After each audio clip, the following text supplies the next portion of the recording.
Renato explicar isso, mas antes eu vou pedir para o Muzi explicar o que é o diabetes tipo 1 e o tipo 2, só para a galera entender um pouco, doutor. Então, pessoal, só para vocês lembrarem, tá? A gente costuma chamar de diabetes tipo 1 o paciente que ele tem uma insulinopenia que é adquirida durante a infância ou então é vinda do nascimento. Então, a pessoa ela não produz insulina, como ela não produz insulina, não existe como a célula se alimentar, tá? O que a insulina faz? Ela põe glicose, ela põe comida dentro da célula. Se você não tem insulina, você pode ter um mar de comida que a sua célula vai morrer de fome. Por isso que você vê o diabetes com hiperglicemia, com açúcar alto no sangue. Por que ele está com açúcar alto no sangue? Porque ele não consegue, né, transportar esse açúcar para dentro da célula. O diabetes tipo 2, ele já é um diabetes adquirido e existem algumas causas que são de herança genética e existem algumas causas que são por conta de rotina, por conta de costume alimentar. Né? Então, a gente hoje olha inclusive a obesidade associada ao diabetes, chama de diabesidade. Né? Por quê? Porque ele acaba vindo junto com a obesidade dentro das coisas ruins que ela acontece. E quando você tem essa dificuldade, né, de colocar açúcar dentro da célula, o que começa a se estabelecer?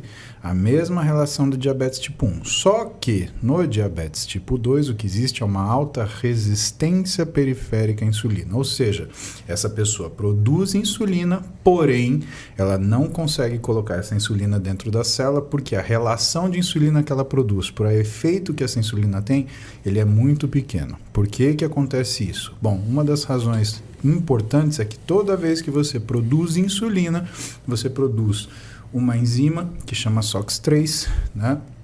E essa enzima ela inativa o receptor de tirosinoquinase. O que é isso?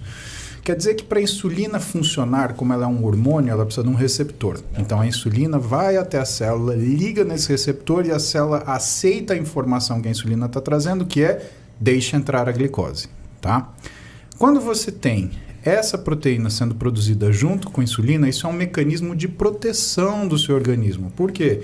Porque se você produzir insulina demais, você capta toda a glicose, você tem uma hipoglicemia e morre. Né? Então, para isso não acontecer, você tem, por exemplo, a produção dessa enzima que regula o receptor de insulina. Só que para as pessoas que desenvolvem resistência periférica à insulina, elas têm uma produção muito eficiente dessa molécula. E aí o que acontece? Ela começa a inativar os receptores periféricos de insulina, fazendo com que ela não tenha efeito. Então você tem uma pessoa que tem uma alta glicose no sangue e uma alta insulina no sangue. Com o tempo, essa pessoa vai mudando o que é o perfil de células do pâncreas, que é o órgão que produz insulina. No pâncreas, a gente tem célula alfa e célula beta. A célula beta produz insulina, a célula alfa produz glucagon. E existe uma modificação dessa proporção, fazendo com que as células que produzam insulina comecem a produzir glucagon, que faz o contrário da insulina. Aumenta a glicemia. E o que acaba acontecendo? Essa pessoa ela vai perdendo a competência na produção de insulina, mas ela vai ficando hipercompetente numa coisa chamada produção de glicose endógena, induzida pelo glucagon.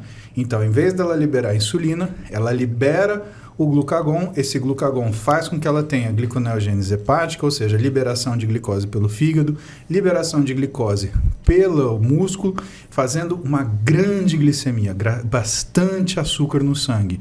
E esse bastante açúcar no sangue, ele não consegue ser retirado do sangue de forma a contento, e isso faz com que você tenha todos os problemas relacionados com o diabetes igual ao diabetes tipo 1. Então, doença de pequenos vasos,